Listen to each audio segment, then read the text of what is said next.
Это расклад на май для знаков зодиака. Овнов ждет спокойный, уединенный такой месяц в своих мыслях. Прекрасная возможность посидеть и подумать, что для вас действительно важно, а от чего стоит отказаться.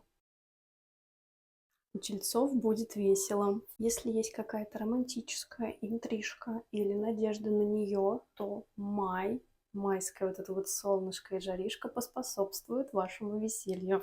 По колесу фортуны у вас либо будет твориться что-то вообще невообразимое, какие-то неожиданные, может быть, драйвовые события, либо произойдет что-то очень долгожданное, сбудется какая-то мечта, обстоятельства будут на вашей стороне.